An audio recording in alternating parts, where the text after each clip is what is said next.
नमस्कार दोस्तों, मैं प्रीति यादव एक बार का स्वागत करती हूँ अपने चैनल पर डीप स्टडी बाई प्रीति यादव में।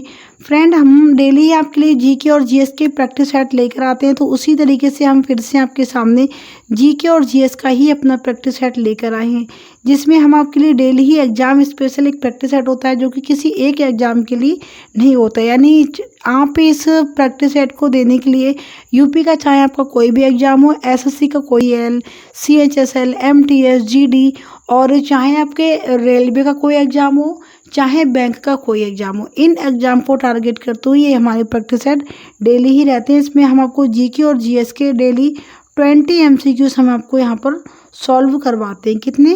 20 हमारे एमसीक्यूज होते हैं जो कि हम आपको डेली यहाँ पर सॉल्व करवाते हैं। और इसमें से आपको हम टारगेट करते हैं कि आपको इसमें से 20 में से 15 आप सही करके दिखाना है। तो चलिए फ्रेंड, अपने क्वेश्चन की तरफ बढ़ेंगे और शुरुआत करेंगे अपने आज के पहले क्वेश्चन। स्क्रीन पर लग गया है हमारा पहला क्वेश्चन। देखिए, इसमें पूछा है संविधान की प्रारूप समिति के अध्यक्ष कौन थे। बताना आपको कौन थे। संविधान की जो प्रारूप समिति बनकर तैयार हुई थी उसके अध्यक्ष कौन थे। भीमराव अंबेडकर जी थे, डॉक्टर राजेंद्र प्रसाद थे, महात्मा गांधी या फिर सुभाष चंद्र बोस कौन थे। तो इसका जो सही जवाब है वो हो जाएगा ऑप्शन नंबर बने, यानी बाबा साहब भीमराव अंबेडकर जी प्रारूप समिति के अध्यक्ष थे, क्योंकि यह संविधान की स्थापना करने वाले एकमात्र व्यक्ति थे। ठीक है, संविधान जो है वो इन्हीं की देन है। अगला है हमारा क्वेश्चन नंबर 2। इसमें पूछा है राष्ट्रपति को पद की शपथ कौन दिलाता है। जो राष्ट्रपति है जब वह अपने पद को ग्रहण करता है तो उसको जो पद की शपथ दी जाती है वह कौन दिलाता है। ऑप्शंस में यहाँ पर है हमारे उपराष्ट्रपति, लोकसभा अध्यक्ष, भारत का मुख्य न्यायाधीश या फिर महाधिवक्ता। तो कौन दिलाता है इनके लिए? यह दिलाता है भारत का मुख्य न्यायाधीश, यानी ऑप्शन नंबर 2 इसका जो बिल्कुल सही जवाब हो जाएगा। और यह किस में दिया हुआ है? यह दिया हुआ है अनुच्छेद 60 में। ठीक है, अनुच्छेद 60 में इसके बारे में बताया गया है कि जो राष्ट्रपति हैं उनको जो पद की शपथ है वो मुख्य न्यायाधीश दिलाएगा। चलिए अगला देखेंगे अपना क्वेश्चन। नेक्स्ट अगला क्वेश्चन हमारा क्वेश्चन नंबर 3। इसमें पूछा है भारतीय संविधान में वर्तमान में कितनी अनुसूचियां हैं। जो अभी संविधान है उसमें कितनी अनुसूचियां हैं। ऑप्शन है हमारे 9 अनुसूचियां, 12 अनुसूचियां, 15 अनुसूचियां या फिर 20 अनुसूचियां। तो टोटल इसमें कितनी अनुसूचियां दी हुई हैं। कितनी अनुसूचियां इसमें? तो इसमें है अभी 12 अनुसूचियां, यानी ऑप्शन नंबर 2 इसका बिल्कुल सही जवाब हो जाएगा। आगे देखेंगे अपना क्लास क्वेश्चन नंबर 4। इसमें है बाबर के आदेश पर अयोध्या में बाबरी मस्जिद का निर्माण किसने कराया था। बाबर के ने जो आदेश दिया था तो उसके कहने पर जो बाबरी मस्जिद का निर्माण हुआ था वह किसने कराया था। मीर बरकी ने, बलबन ने, जहांगीर ने या फिर शेर शाह सूरी ने। तो यह कराया था मीर बरकी ने, यानी इसका ऑप्शन नंबर 1 बिल्कुल सही जवाब हो जाएगा। ठीक है, क्या हो जाएगा? यह बिल्कुल सही जवाब हो जाएगा। मीर बरकी ने ही अयोध्या में बाबरी मस्जिद का निर्माण कर इसका नामकरण सम्राट अशोक के बाबर के नाम पर ही इस मस्जिद का नाम भी बाबरी रख दिया, क्योंकि यह उनका सूबेदार था, सेनापति था। ठीक है, और सेनापति को फिर उन्होंने अपना सूबेदार बना दिया था इसके कार्य से प्रशंसित होकर। अगला है हमारा क्वेश्चन नंबर 5। इसमें है पूछा चौसा का युद्ध कब लड़ा गया था। जो चौसा का युद्ध लड़ा गया था वह कब लड़ा गया था। इसमें पूछा है ऑप्शन से हमारे 1539 में। एक मिनट, क्या हुआ इसमें? कोई दिक्कत नहीं, ठीक है ठीक है। तो इसमें पूछा है, ये देखिए ऑप्शन से में यहाँ पर पूछ रहे हैं 1539 में, 1652 में, 1424 या फिर 1123 में। तो यह लड़ा गया था 1539 में। ठीक है, 1539 में ये युद्ध लड़ा गया था, 26 जून 1539 को। क्लियर हुआ, यानी ऑप्शन नंबर इसका बिल्कुल सही जवाब हो जाएगा 1। आगे देखेंगे, इसमें पूछा है फिर से वही क्वेश्चन है, लेकिन इसमें अब पूछा है कि चौसा का युद्ध किस किस के बीच लड़ा गया था। जहांगीर और जयसिंह के बीच में, हुमायूं और औरंगजेब के, शेरशाह सूरी और मीर बरकी के, या फिर हुमायूं और शेरशाह सूरी के बीच में। तो यह जो युद्ध है वो किस किस के बीच लड़ा गया आपको बताना है अभी। तो यह लड़ा गया था सम्राट हुमायूं और अफगान शासक शेरशाह सूरी के बीच में। ठीक है, किसके बीच में? हुमायूं और शेरशाह सूरी के बीच में ये युद्ध लड़ा गया था। यानी ऑप्शन नंबर 4 इसका बिल्कुल सही जवाब हो जाएगा। और ये लड़ा कहाँ पर गया था? यह बिहार में जो बक्सर जिला है, ठीक है, वहाँ से 10 मील दक्षिण पश्चिम में युद्ध लड़ा गया था। आगे हमारा क्वेश्चन नंबर 7 इसमें पूछा है न्याय की जंजीर। ठीक है, न्याय की जंजीर के लिए किस मुगल सम्राट को जाना जाता है? पहले थोड़ा पेन का कलर चेंज कर देंगे हम, इसका कलर करेंगे ब्लैक। ठीक, ब्लैक ठीक रहेगा। इसमें पूछा है कि जो न्याय की जंजीर जो फेमस थी उसके लिए किस सम्राट को जानते हैं, किसने इसकी स्थापना करी थी न्याय की जंजीर की? ऑप्शन है हमारे यहाँ पर औरंगजेब, अकबर, जहांगीर या फिर हुमायूं। तो यह किसने की थी? यह की थी जहांगीर ने। यानी ऑप्शन नंबर 3 इसका बिल्कुल सही जवाब हो जाएगा। और जहांगीर कौन था? यह अकबर का ही पुत्र था। ठीक है, जहांगीर अकबर का पुत्र था। अगला क्वेश्चन नंबर हमारा 8, इसका नाम जो बचपन में इसका नाम था वह सलीम था। क्या था?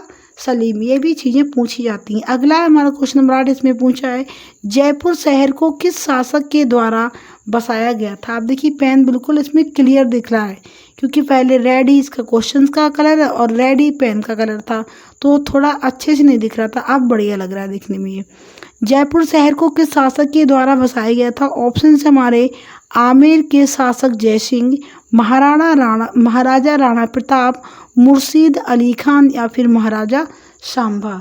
तो यह किसके द्वारा बसाया गया था ये शहर? यह बसाया गया था महाराजा जयसिंह द्वितीय। ठीक है, आमेर के जो शासक थे महाराजा जयसिंह द्वितीय, उन्हीं के द्वारा इस शहर को बसाया गया था। जयपुर जो कि कहाँ पर है? यह गुजरात में पड़ता है। ठीक है, कहाँ पर पड़ता है ये? गुजरात में पड़ता है, सॉरी राजस्थान में। ठीक है, कहाँ पर पड़ता है ये? राजस्थान में पड़ता है और वहाँ की राजधानी भी जयपुर ही है। अगला हमारा क्वेश्चन सन 1857 की क्रांति के दौरान भारत का गवर्नर कौन था? जो 1857 में जो क्रांति हुई थी भारत में, उस समय पूछा है भारत में गवर्नर कौन था? ऑप्शन है हमारे Lord Mountbatten, Lord Macaulay, Lord Canning या फिर लॉर्ड मैकाले।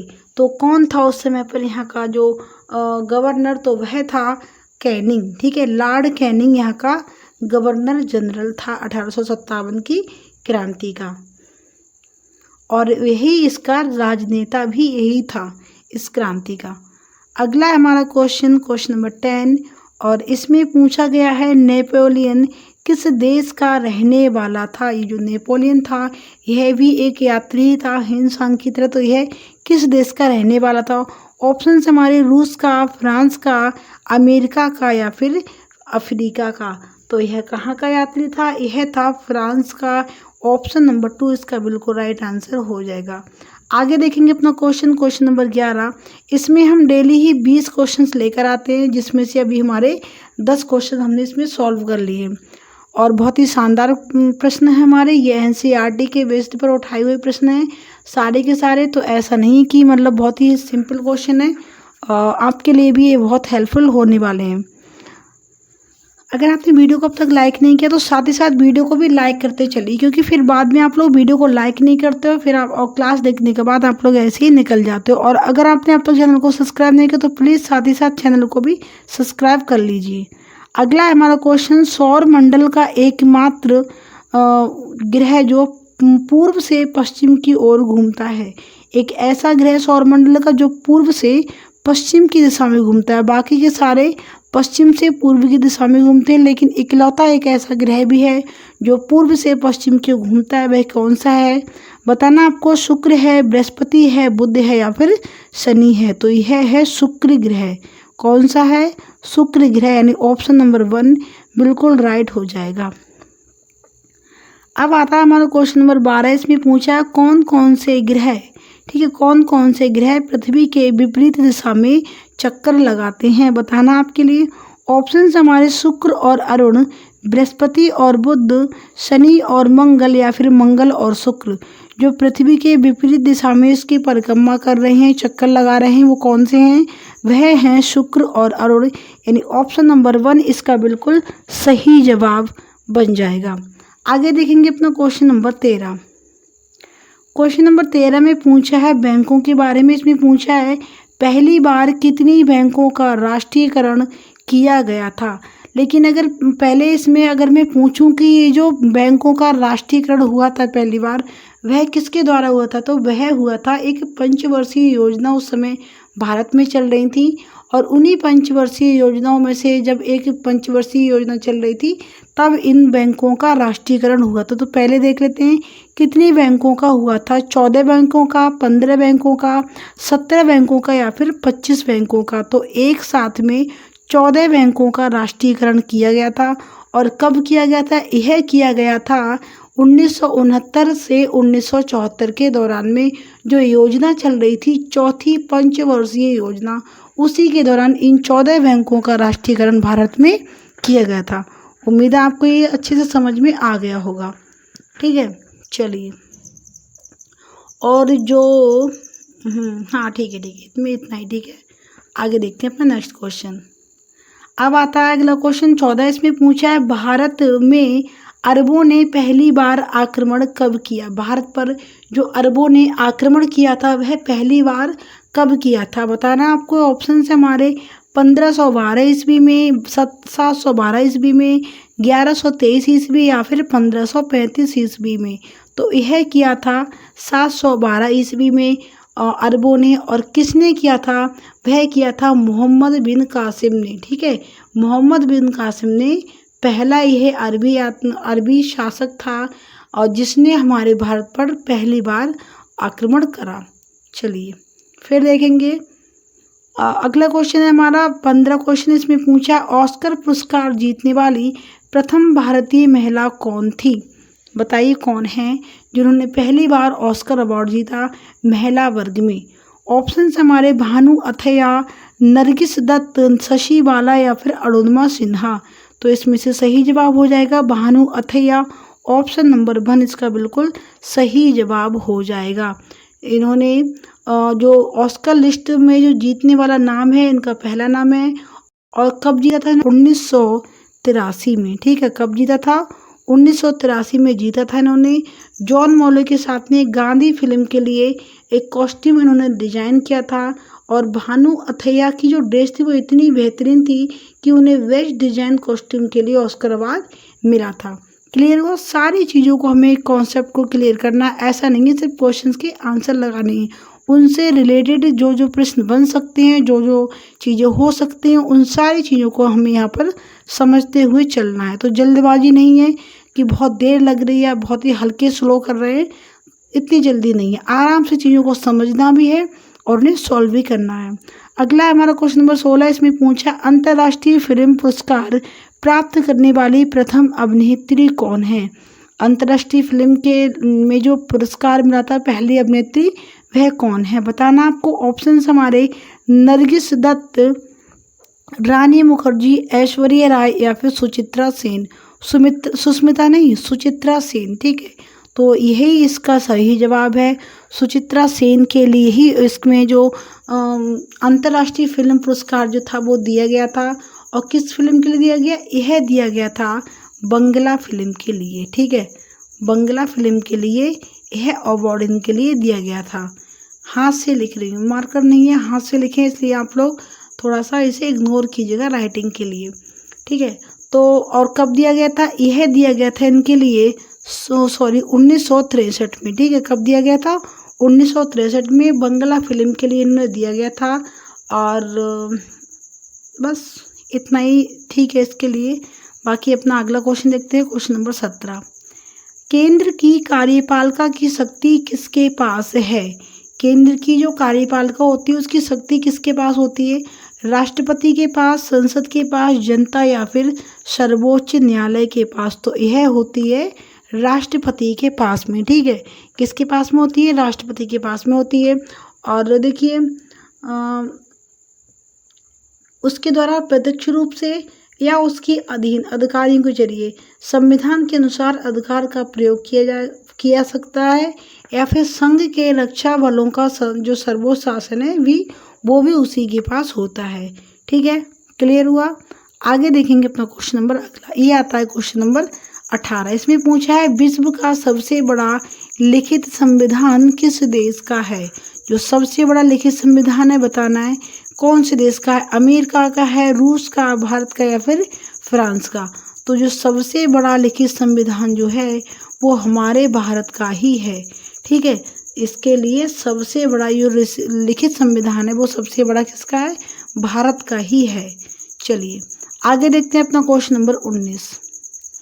आपको कमेंट में बताना है कि सबसे छोटा लिखित संविधान जो है वो किस देश का। आपको ये अगर आपको मालूम है तो कमेंट बॉक्स में आप लोग जरूर जरूर जरूर बताइएगा इसका आंसर। अगला आता है क्वेश्चन नंबर 19। इसमें पूछा है संविधान निर्माण के समय संविधान में कितनी अनुसूची थी। 8 अनुसूची थी, 9 अनुसूची थी, 10 अनुसूचियाँ या फिर 12 अनुसूचियाँ। जब संविधान का निर्माण हुआ था उस समय पर इसमें जो अनुसूचियों की संख्या थी वह कितनी थी बताना आपके लिए। और तो वह थी 8 अनुसूची। ठीक है, कितनी थी, 8 अनुसूचियाँ उस समय पर इसमें सम्मिलित थी संविधान में। क्लियर। आगे देखते हैं अपना क्वेश्चन नंबर 20 और ये आज का लास्ट क्वेश्चन हमारा। इसमें पूछा है फतेहपुर सीकरी का निर्माण किस मुगल सम्राट ने करवाया था। ऑप्शन हमारे यहाँ पर शाहजहां, अकबर, बाबर या फिर हुमायूं। तो ये थे हमारे आज के 20 क्वेश्चन, जिसमें से हमने 19 क्वेश्चन के आंसर आपको करा दिए और अच्छे से उन क्वेश्चन को हमने एक्सप्लेन भी किया। उनसे जो क्वेश्चन बन सकते हैं उनको भी हमने समझाने की पूरी कोशिश करी। उम्मीद है आपको ये हमारा प्रैक्टिस सेट भी अच्छा लगा होगा। अगर आपको अच्छी लगी वीडियो तो एक लाइक करते जाइए, थोड़ा मोटिवेशन मिलेगा हमें भी कि हाँ हम जो मेहनत कर रहे हैं वो लोगों को पसंद आ रही है। बाकी आप लोग भी थोड़ा सपोर्ट बनाए रखिए। अगर आपने चैनल को सब्सक्राइब नहीं किया तो प्लीज़ आप लोग सब्सक्राइब कर लीजिए। वीडियो को देख लेते हो लेकिन आप लोग चैनल को सब्सक्राइब करते ही नहीं, तो प्लीज़ आप लोग चैनल को भी सब्सक्राइब कर लीजिए और अपने फ्रेंड के साथ भी हमारी वीडियो को शेयर कीजिए। उनके लिए जो गवर्नमेंट एग्जाम की तैयारी कर रहे हैं उनके लिए भी आप हमारी वीडियो को शेयर कर सकते हैं।